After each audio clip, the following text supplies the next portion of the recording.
how do you see artificial intelligence impacting the agency space generally? Okay, so that's an entire podcast.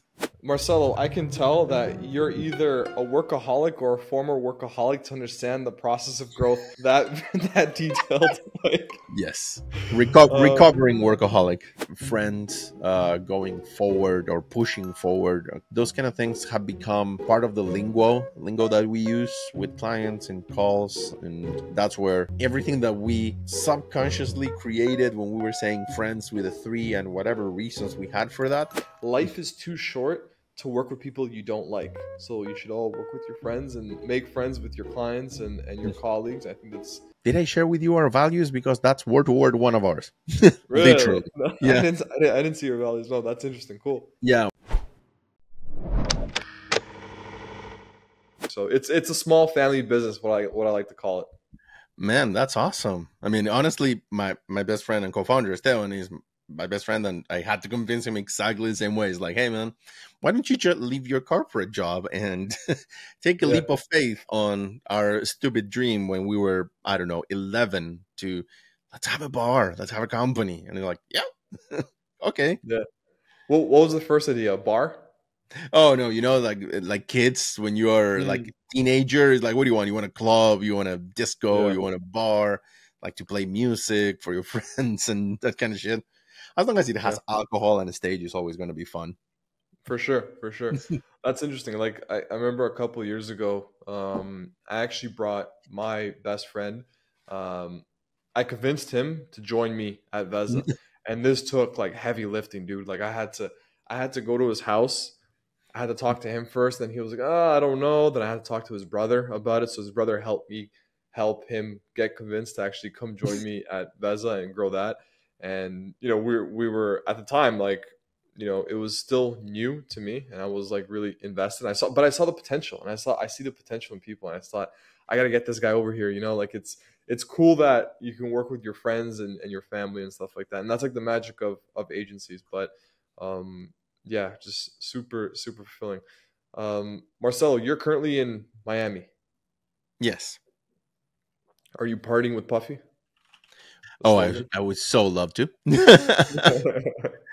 but no, I'm in for the party type of Miami. I'm getting into that. It's like I moved into Miami, and it's not that I knew anybody here. So this is the first place I landed when I immigrated. So Yeah. when when I ended up in Florida, I started to just apply to random like VCs because that's was kind of like the background that I had. Mhm. And but when I found the place, I was like, oh, fantastic, because these guys had like all of these events in the community. But I ended up being like the behind the scenes director, so I never was super involved in the community in itself. Yeah. So it was an interesting time because I never got to go to the galas and meet the superstars that are around in Miami. Mhm. And I feel like I wasted that opportunity because I had it, but now I'm learning slowly, very slowly. So you started in Buenos Aires in Argentina.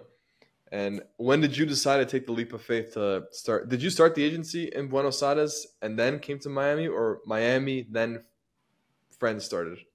Actually, I never. Every time I think about it, I don't know what's the right answer because in Argentina I had a side gig that was Mhm. doing staff augmentation for companies here in the US. I helped them find talent in Argentina, staff it, and get my cut. Pretty much a traditional staff augmentation agency. And technically, that started around '08 or something around that. It's like it was right after I finished college and after I was already a project manager for different companies. So I kind of wanted to always keep my foot in technology, and that was the way that I found in there. Argentina is a place full with crisis, especially economic. Yeah. So one of them in 2014 just found me in the right mindset to decide to leave the country. I Mhm. was having a spring break trip with my friends planned to Miami. It was like a multi-year planning because it's not super easy to save that amount of money. So we got everything sorted out, and we were a few months away from like takeoff. And when when the crisis hit, pretty much I had 5 freelance contracts on top of my full-time work. But when we started seeing the clients die because they were executing the exit clauses or just going bankrupt because they didn't have money to pay, then it was okay, I need to take this seriously. And I started to see the effect in my current in my full-time job, and it was like, should I cancel my very expensive trip to the US and I don't Mhm. know, like start job hunting again in Argentina, or like try to restart my freelance contracts with some other agencies? And I thought it was like, oh, that's a little bit missed opportunity if I'm going to the US and I'm not going to try to talk to people over there. So that's kind of like how the agency in itself began to form, because from a side gig, when I came to the US and I needed to reform it, I had to have those first conversations of why, who are you, and a bunch of other questions that I was not receiving at the beginning. So after I moved to the US is really when I was with another person doing another agency, that it was a little bit of everything.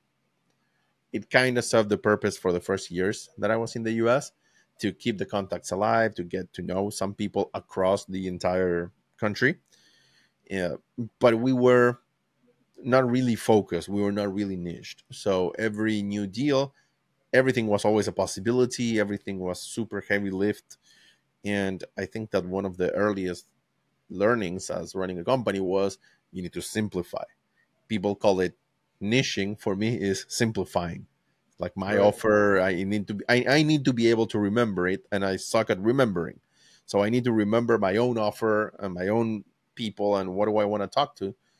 So however much stuck in my head, that was our niching, and ended up being, luckily, Webflow.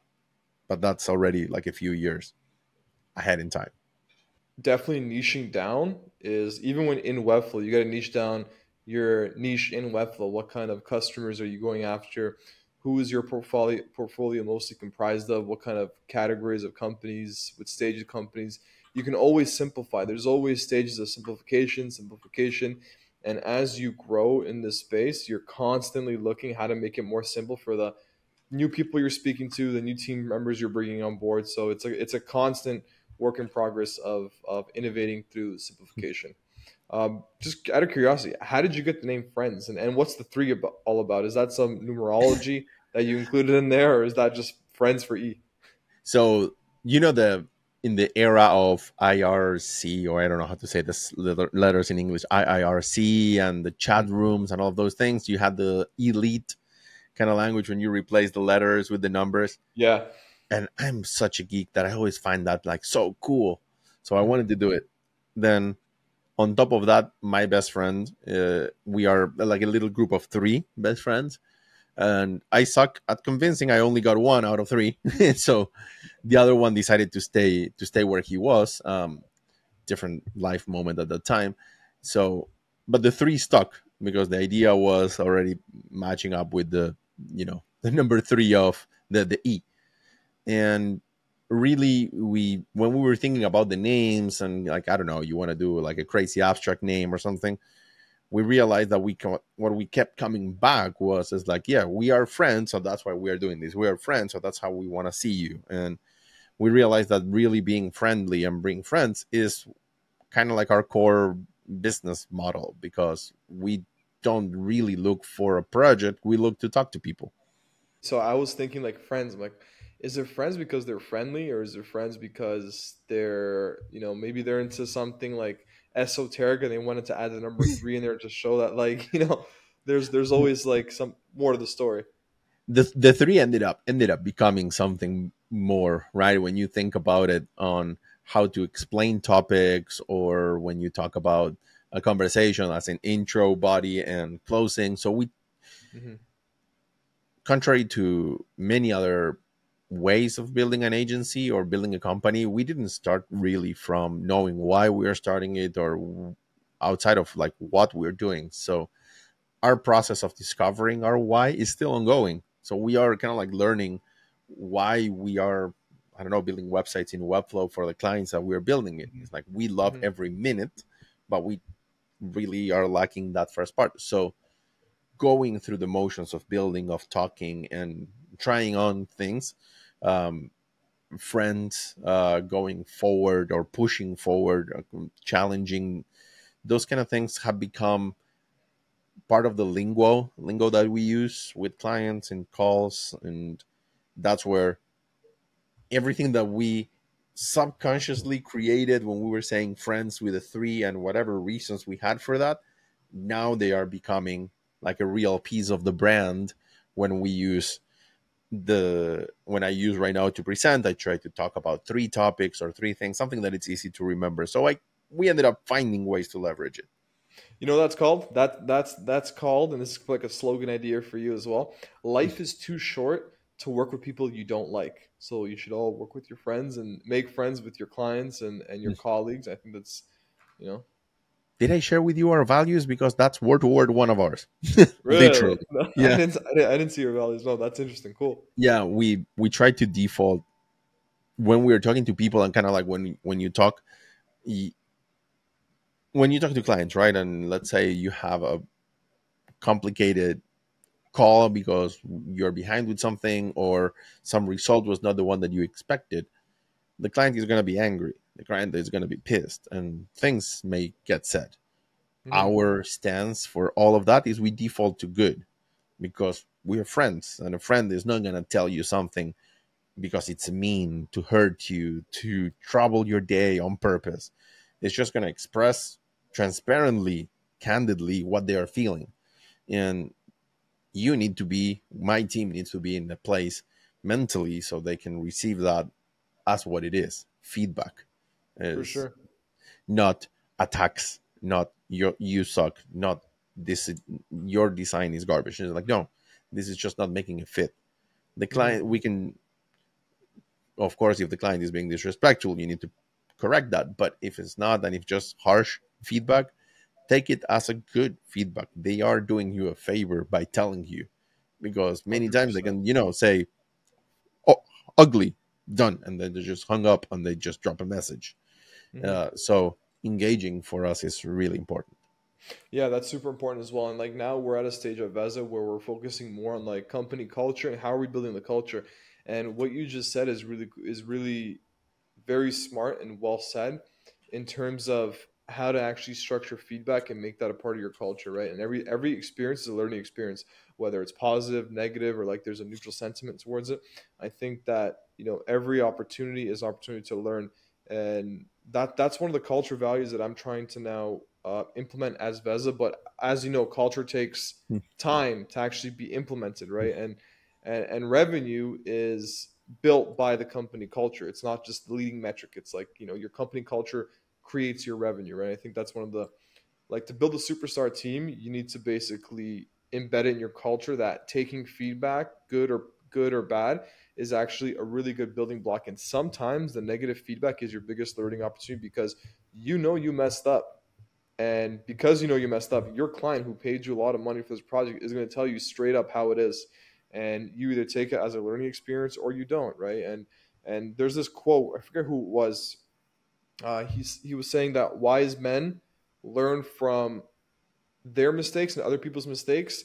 Stupid men are told about their mistakes and don't implement the lessons of their mistakes. Something along those lines, right? And it's Yeah, actually true. 100%. Like, if someone tells you repeatedly, "Hey, you got to fix this. You got to fix this," in different types of ways, and you still don't get the message to actually implement it, who's the problem? The person that's being complained about, or the company that's being complained about, right? It's not a part of their culture. So, um, yeah, it's super super important. And like at Friends now, like, what are you guys like? Here's a question I get from other Webflow agencies who are just starting off. It's like, how do you get started?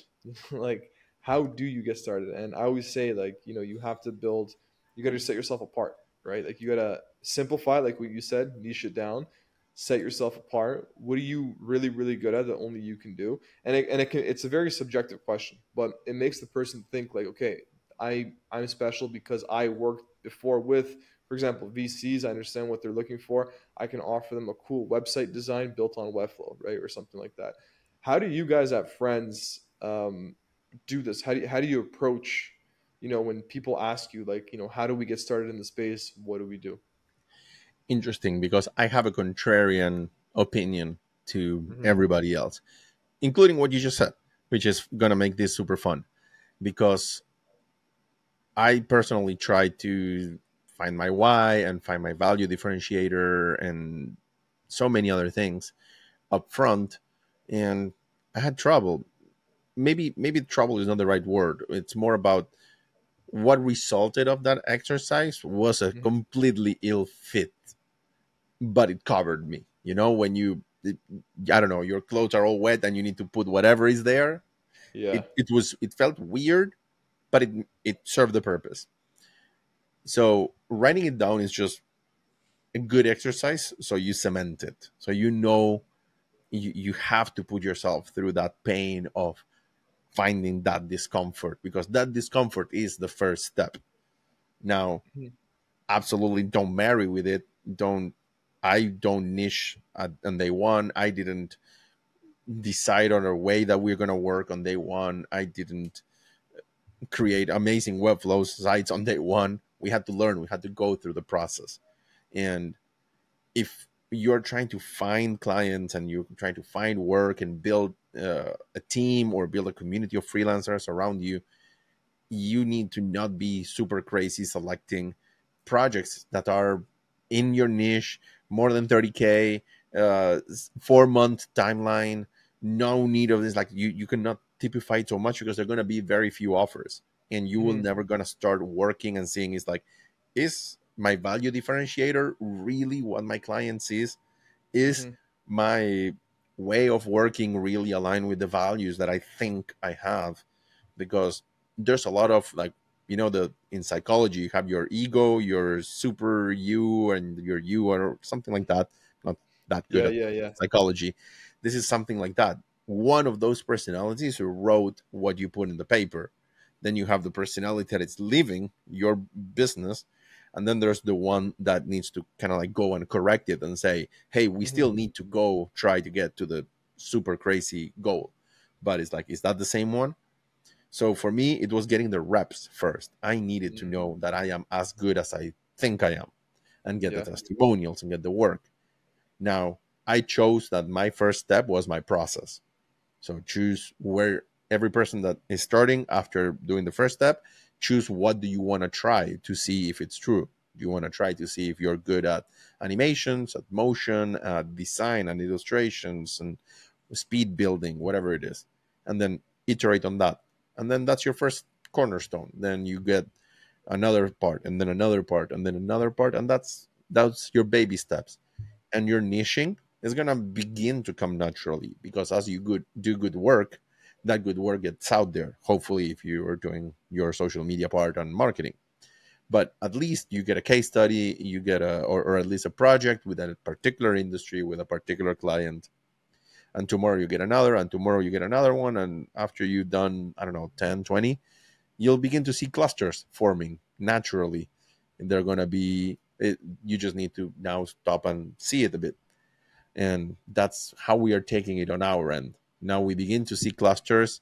We begin to think, okay, maybe we have a niche in education, maybe we have a niche on government projects, and how we leverage those. But if you would have asked me day one, do I want to be in the education or the government, I would have not. That those were not definitely on my list the day one that I wrote down our possible niches. Yeah.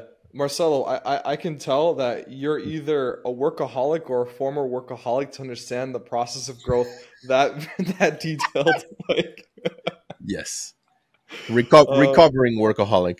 recovering workaholic. I'm in the same boat as you. So as you're telling me that story, I was like putting myself in the shoe. I'm like, damn, this guy knows. Like, you definitely put in the reps. Uh, that's cool. No, no, I respect that. I really do. I really do like connecting with people that have put in the hours and can explain what that baby step to big step process looks like. And the way you articulated that, it's no bullshit, Marcelo. You've definitely done it, and if there's someone that's starting off and they need someone to listen to, you're definitely the guy that they can listen to.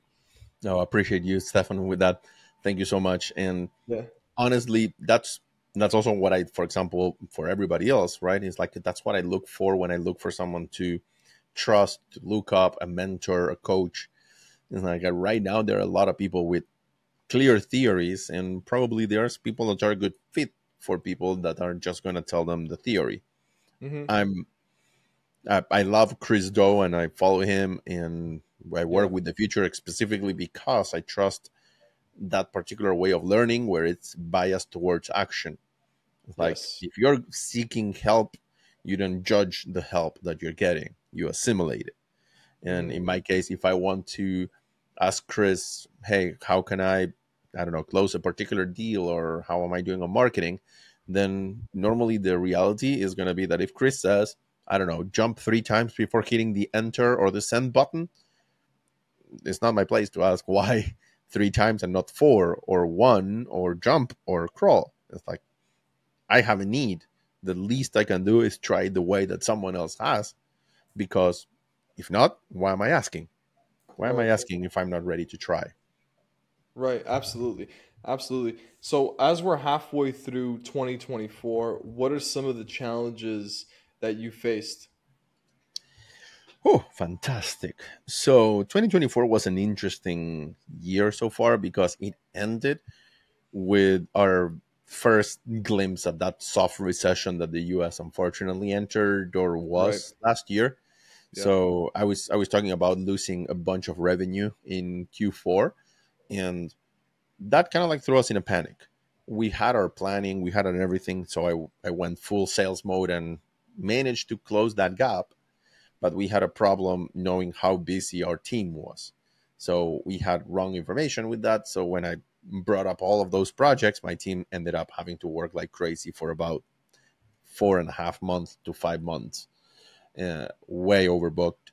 But thank God everybody managed to reach the other side of this unfortunate situation. But it did help the company. But it showed up that that's one of the ways that I don't want to grow. It's like I don't want to grow in by torturing my team and having them, work 10 hours days or something. It's like, Yeah. no, I I hear want you. them to be, if possible, like, I don't know, 4 hours a day, still Right. throughputing 8 hours quality, but that kind of way. And so that was our first learning, right? It's like we need to make sure that when any one of the founders looks inside the company, we are getting the real data. And if not, that's something that we needed to correct. Now, for our second half Absolutely. is the marketing experiment. Right now, we always worked organically by reaching out to people and having conversations, but now it's going to become a conscious activity for us to outreach and find different founders, find different companies where we can establish a conversation and just see what everybody's up to. And I don't know how it's going to go. So I'll hit you up back in December when I cover my 6 months of this and tell you how marketing has grown.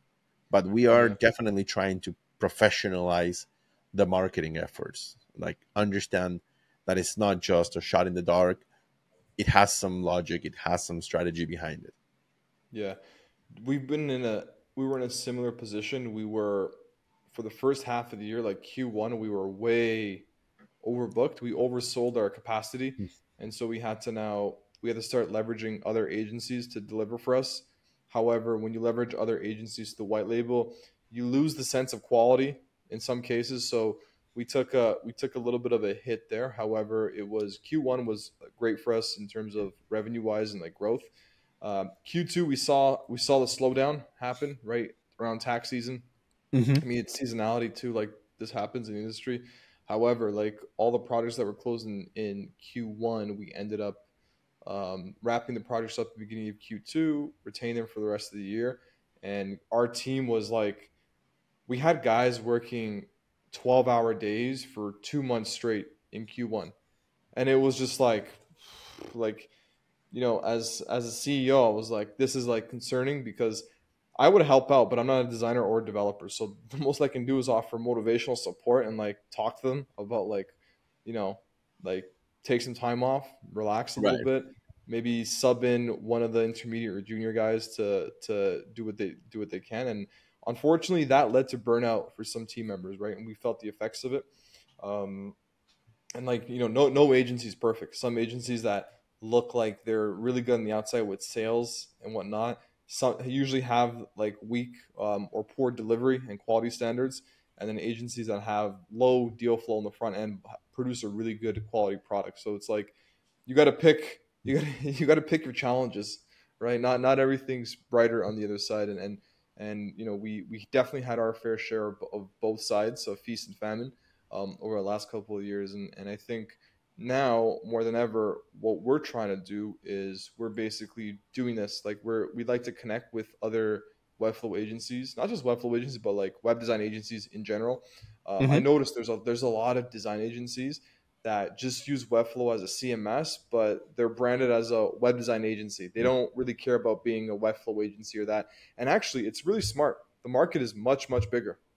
Yeah, I mean, part of our strategy that started last year, but through hiring that took us a little bit longer.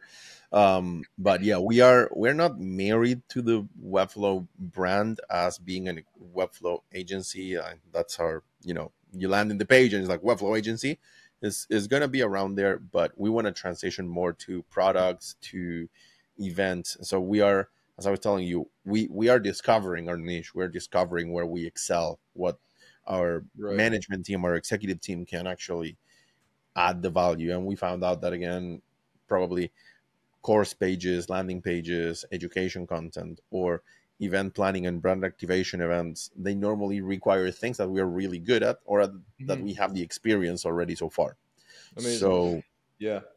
Like we did a test actually. So our test results were we wanted to test where do we get more exposure and where do we have more search results. Are we If we focus now on Webflow specifically, we know that we pretty much maxed out our full capabilities organically, right? And then we ran a test in cohort to that if we targeted B2B SaaS web design and not mention Webflow at all. mhm. And after a month of doing relentless types of testing, digital PR, doing backlinks content, our B2B SaaS web design content had much more impressions, much more reach, much more click through rates, and much more user sessions on our website where they stuck around longer compared to Webflow. Webflow, Oh, we wow. noticed that a lot of people are in discovery phases, and we started doing these surveys as well on our website to see where people are in the buying process. And people that were just learning about Webflow, it's mostly designers and developers. It's not actually companies looking to get on Webflow, because what the companies want is the companies want a brand new web design to make them The look result. cool, sleek, and make themselves look good in front of leadership. Webflow is just the CMS of choice of how they're going to use the website. So that was really interesting for us, and because of that information that we had, we started doubling down on that, and it's been really good, right? So it's like you don't want to be married to being a CMS agency that works only on this CMS. However, you want to go for the purpose that people are looking for, which at the end of the day is a new web design, and you just happen to develop it on Webflow, right? It's because being married to Webflow, you're relying on Webflow to gain market share, to compete with WordPress. You're picking back off of them, so you're hoping they lead. And they're I don't want to bash on their marketing or anything like that, but they're very focused on the developers and the designers, not so much on the businesses from what we can tell. I mean, their case studies do a phenomenal job explaining the benefits, but they're still focused on the developers using Webflow. So just some Yeah, findings that we had some interesting research. I have to agree, because what we've seen particularly, and I talked to the enterprise team about this, is like for us, it's hard to understand what's the value that certain services or certain features are providing in a bigger scheme, right? It's like not in the for the designer, for the person using Webflow. That's why Webflow is an amazing tool, but right now I feel like a bunch of the agencies that we are part of the ecosystem, we are seeing everything as a nail, instead Hmm. of, because we are the hammer, instead of Hmm. thinking what do you client want. Happens that for a good chunk of the possible things that are not web apps, Webflow is going to be a great fit. But there are going to be edge cases that we as agencies, we need to be prepared to have a conversation that doesn't require Webflow. And one of the things Right. that I'm looking for with the change of direction on our end to focus on product and not necessarily being a Webflow agency, it's not because we're going to go away from Webflow. That's still going to be our core, but we're going to have partners that can support us when someone says, oh, you know what, this is not a perfect fit for Webflow because I need a million URLs, SEO heavy. And Yeah. it's like, sure, like we can still do the website and the strategy and the content, but we'll outsource the development to a WordPress agency or an agency that it's a fit for that. Yeah. So it, yeah.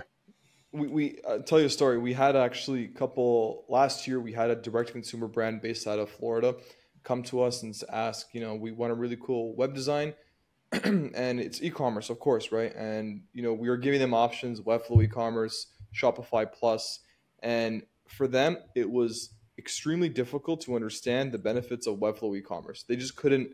They couldn't understand it, right? And Yeah. and the soft marketing that's there today, it doesn't necessarily touch on the points that if you look at Shopify Plus, you can tell obviously Shopify is a lot more dominant in terms of market share. They offer a lot more features. Maybe the design isn't as nice as Webflow and using the cool animations and whatnot. However, we left it up to the client. Like, look, we can do it in Webflow. However, you're limited to these different parameters. On Shopify Plus, I mean, look, it's pretty flexible. Their code is also flexible. You can go and add a lot more SKUs and mix things together without the complications. However, you do lose you not everything, but you could lose potentially some of the cool design features and that design flair that Webflow can offer. And we leave it up to the client to decide. So one of the things that in 2024 we've successfully, offered clients the ability to not have their website in Webflow, like it is what it is. At the end of the day, they're Yeah. the ones deciding. We can only sell so much, and once Webflow Enterprise comes in, sometimes they don't really understand the benefits as much as they think they need it, right? And so, they look at other CMSs like Contentful, for example. You Yeah. can say what you want about Contentful. I can say what I want about Contentful. However, if a company is completely tied to it and their whole organization is using it already, you can't force them to change over to Webflow, and that convincing as well. It's a difficult conversation. It's a completely different scope of work as well when you're talking about like web design and doing this sort of migration. At the same time, though, we've had a lot of inquiries of like moving websites from WordPress to Webflow, which is those are our favorite services, by the way. We just Yeah. like it's so easy that we just move from WordPress, Webflow, slap a new sleek and cool design over and do that. But there is that like fine line of let's say 20% of the leads that we get that are still questioning Webflow. They're not sure if they want to go onto Webflow and what the core benefits are. And it makes sense actually. We had conversations with clients that they end up not having the needs that Webflow solves. And it's like, Mm-hmm. oh yeah, we want the beautiful website, sure. It's like that's why. Sorry, I'm gonna backtrack so it makes more sense. For us, it's critical that we address those type of clients by being the consultant that tells you, hey, you need a solution, not Webflow. Because in the end, if they don't have the problems that Webflow solve, why would we take them to Webflow?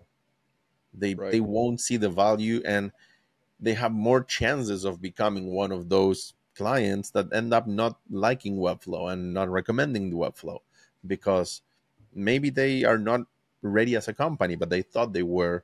And maybe they don't have a marketing team or a content team or something that is going to keep the website fresh and updated. Or they're going to have an awesome website, but then they don't have a marketing that is going to drive traffic to it. So there are a bunch of other elements that go beyond our own capabilities to deliver Mm-hmm. that we try to stay in that space of the conversations, at least for me, my type of conversations with the client, to stay there, not debate if Webflow benefits. It's like what you need, and I'm just going to tell you, look, these are your options. Webflow sometimes is your no brainer. sometimes it requires more conversation. Right. Yeah, and that's that whole discovery phase of like, actually, funny enough, we had a lead a couple weeks ago that came in, and they wanted a fresh new website. They had never heard about Webflow, and we started going into the conversation. They were very keen to work with us with web design, and then we brought up Webflow. They're like, "Oh, we never heard of it, but we'll look into it." And by the time they look into it, it just drags out in the sales process, right? And Yeah. just like they have to look into it. They got to talk to their CTO, stakeholders. They got to get all the costs for Webflow. They have to now analyze the competition and see whoever else is out there. And that makes it a little bit difficult for us, right? Because now it's like we're in a position where we would have closed this deal, right? Agnostic of whatever CMS it was. We brought up which CMS, and now there's a whole research phase into like what this is all about. And then they're looking for content. And then we have these cool tools on our website, and we can see when people go on the website. They go on our Hmm. website to learn about Webflow, right? And then you can tell that they're researching and just drags everything out. And then, I mean, end of the day, they're still in our sales pipeline. They're still looking at the benefits of Webflow if Webflow is the direction they want to go. However, you know, we're optimistic they will. I'm still a big proponent of Webflow. I think it's amazing. I think it's there's a lot of opportunity there. However, if they can just adjust their marketing a little bit better to tailor towards more companies going to Webflow as opposed to like people working in Webflow, Yeah, I think that would be a complete game changer for them. 100%. And I think that when when we be, when we avoid talking about the Webflow is when we close the most deals. Yeah. We never work in anything but Webflow, but you're 100%. We've had like yesterday I had a talk with a lead, then we had to talk about reverse proxy, Oh due man. to certain Webflow limitations, Right. and it went from a sure thing to a let me talk to my CTO, and it's exactly what you were describing. Yeah. Sometimes bringing something to the table, even though that it's information, even though that it's probably the best way to go, um, it's part of like what I'm trying to learn for myself as a salesperson skill set, when to keep my mouth shut versus trying to upsell how awesome is Webflow. Right. Right. And that makes sense. And I know we started the conversation off like, what advice would you give to new startups? I would say don't pigeonhole yourself to one CMS or one way of doing things. Be a creative, be open minded in how you pursue creativity with for your client. And that's how I would start. I wouldn't tie myself to one thing. And we got into web. The only way we got into Webflow was because early on, people didn't like WordPress, and people were saying, "Hey, we're gonna go on Wix," and I'm like, "Oh Oh, no, Webflow's better than Wix." And yes. then that's how we got our first sale, actually, years ago when Webflow was still new in the market. And from there, we just said, "Hey, this is a pretty cool CMS. A lot of people are liking it. The feedback was great," and we started selling more and more of that. Right, and so it was an everlong compounding effect. But now we're seeing the resistance to actually going onto Webflow for some of these startups. But I'm still optimistic about the future and all that. Marcelo, what advice would you give to a new agency starting off today? If I came up to you saying, "Hey, give me some advice. What should I do? How can I grow my agency?" What do you think? I think that the best that is not specific to our audience is always get your finances in order. Yeah, yeah, Like my my personal biggest mistake was, of course, starting the company because I had no other alternative, and I was in mm, debt because of COVID and in debt because of decisions that I made. So I had to sink and swim, and that's it. mm, So here I am. So luckily, I swam enough that I'm 4 years in, but I'm still swimming. And yeah, anybody that wants to start, I would say yes. Please make sure that you have your personal emergency savings, your company savings also prepared, and hit your growth once you know that you can psychologically withstand it. It's like I have a few months in the bank. I know that if I don't close a lead today, I'm going to close it tomorrow, or I'm going to close it in 2 weeks or in a month. But whatever that number it is, and you need to be safe that you're not going to, have to forfeit right, your house or your car, or I don't know, sell your dog like Stallone had to do. Like you gotta keep it control, because normally that anxiety, is like being single and desperate. People will Hmm. feel that anxious energy. They will feel in a call like that, and you're gonna not gonna be able to present your best self. True. So, but if True. you have your house in order, even if you don't know what you're selling, you know that sure I can take it or leave this. It's like I'm happy to just focus on seeing if we are a good fit together, rather than I need to get that money on my pocket now. Yeah. Last question that I want to hear from you. Sorry, answer that I want to hear from you is like, Yeah. how do you see artificial intelligence impacting the agency space generally? Okay, so that's an entire podcast. It is. So It I'm gonna really try is. to summarize in two ways, because Okay. coming from technology. I love everything that I've seen from AI, Mm-hmm. but I'm talking about AIs that people don't even know that they are AIs, like the the Pathfinder when you are in Google Maps. That's an AI tracing hundreds of data points to give you the shortest path, while accounting traffic and many other things. So I love AI. Right now, AI is fully into the exponential curve. It's like Mm. there's overlaps in the technology, and one exponential is overlapping with another and accelerating faster. That there's a little Marcelito inside my head, Mm-hmm. sitting in a corner, dark, like panicking, because I think that pretty much everybody is seeing what AI is doing and how fast it's evolving. But on the other hand, and the more present Marcelito that it's around here understands that AI is going to be like internet, Yeah, yeah, but I see faster. that too. Internet was a absolute paradigm change for business, but business continued. There were businesses that thrived. There were businesses that were harder. Some others ceased to exist because of the internet. Some others are going to cease to exist here. Um, right now, what I would suggest to anybody feeling afraid of AI is to try to remove everything that it's your how. Like, what you do websites. Well, tomorrow there's going to be an AI being able to do websites. And do you do designs? Eventually, tomorrow there's going to be an AI that it's going to do designs. They're not going to be your level designs. They're not going to be your quality of designs, because it's not a human and it doesn't have your tact and your taste. But it's going to get your clients don't care about that. They're going to get something acceptable, something nice. And sometimes those little leads that you had at first, and you nurture the client and the account, that's going to get harder and harder in time, because those smaller projects are going to begin to disappear. Mm-hmm. More people were going to know how to do basic stuff with AI. We, like all of the group that are hearing us, probably we live in a bubble. Like, we see AI as like super crazy. Like, a friend of mine just came to my house yesterday, and I asked her, it's like, oh, have you tried the new Claude? And it's like, who is Claude? It's like, I don't know him. It's like, oh, the AI? Huh? So we are in a bubble that we see it super aggressive and imminent. Probably it is, but you still have time. Focus on your value. Focus on what value do you bring to the table. And it's scary, because you're gonna realize that sometimes, like me for now, I don't know exactly to the T what is the value that if I talk to anybody, someone is gonna buy for me. I know that I am awesome. I know that I'm personable, but as a like, why are you paying for me and not for someone else? If we are all making a fit, we friends still need to find out. So everybody should focus on that, because AI cannot replace what you bring to the table. True. True. Very well said, Marcel. It was a pleasure to have you on the Veza Talks podcast. I really enjoyed this conversation with you. Very informative, and thanks again for your time.